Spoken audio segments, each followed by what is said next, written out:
Welcome to another board game review. Today we will be reviewing Battle Lines. Battle Lines is a game published by GMT. GMT is probably most well known for their war games. This is a game designed by Reiner knizia, plays in about 20 to 30 minutes, and is playable ages 10 and up. Now let's open the box and see what you get inside.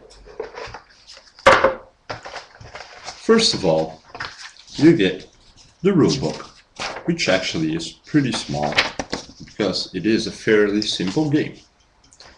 Next, we have a bag containing 9 red colored pawns, and you get 2 decks of cards. One consisting of your tactic cards, which will be the smallest deck, and one consisting of troop cards, which will be the main bulk of the game.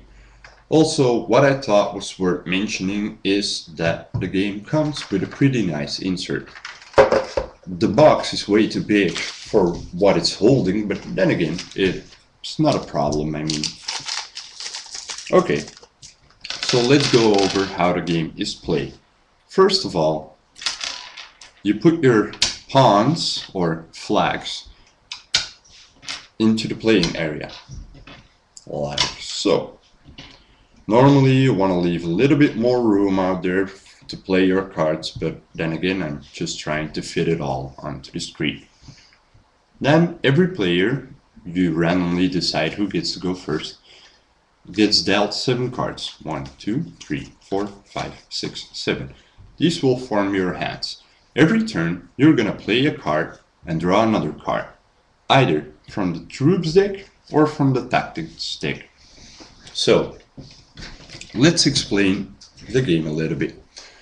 The thing is, you're trying to conquer either 3 adjacent flags to your side, which would be a breakthrough, or you're trying to conquer 5 total flags, which would be an envelopment.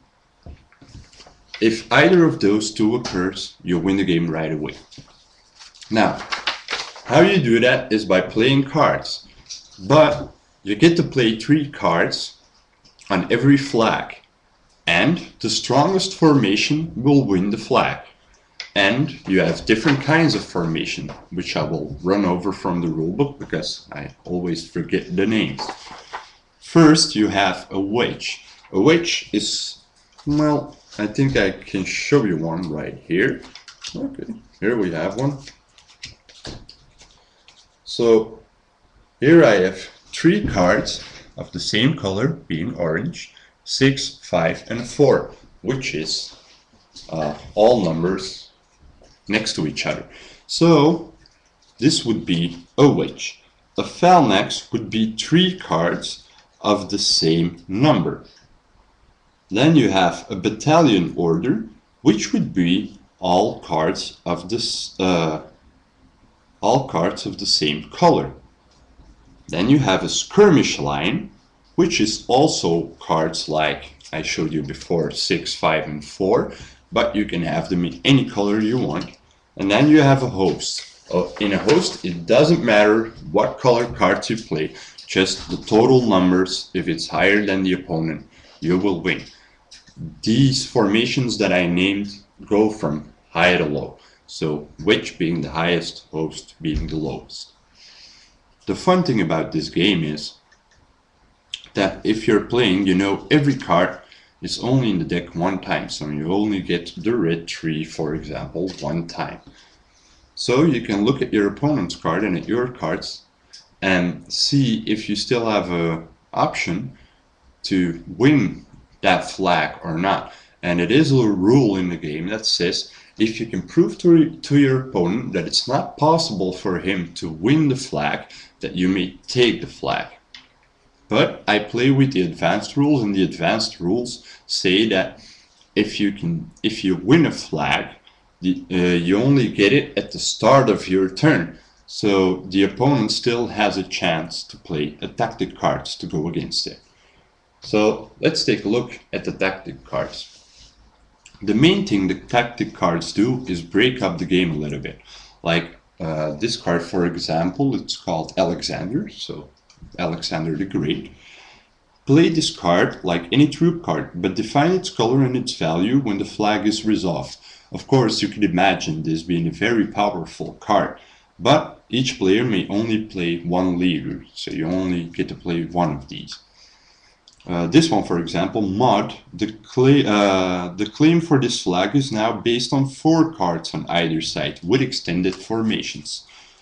You have a lot of different ones, like the Trader, where you can take a card from your opponent, place it on one of your battle lines, and so on and so on.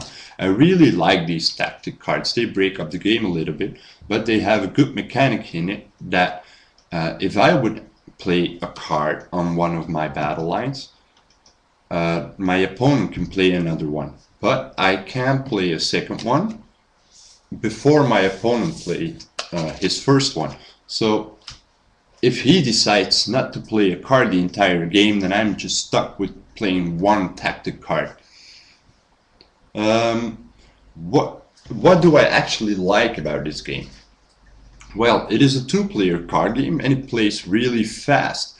But on the other hand, it is a real brain burner, you know, because the entire game is open information. So you can see the cards that your opponents play and the cards that you play, and you can figure out if it's still possible to win certain flags. So you're constantly trying to look for combinations of cards that will trump your opponent's cards, but at the same time, you're just for an example.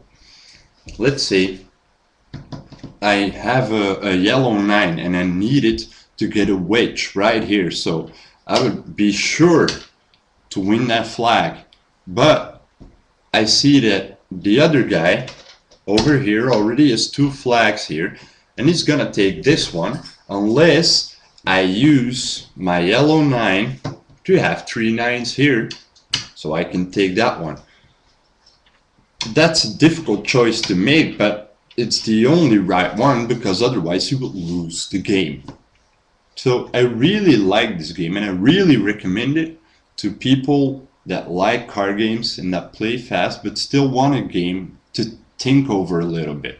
So I know I said it in the beginning of the review that it's playable with people from ages 10 and up, 10 being the bare minimum for this game, because it is a really easy game to teach to people, even to kids, but it's hard for kids to grasp the tactics behind the game and do all the calculating. So I hope you enjoyed this review and it helped to make you decide if this is a game that you would like to purchase. See you next time. Take care. Bye.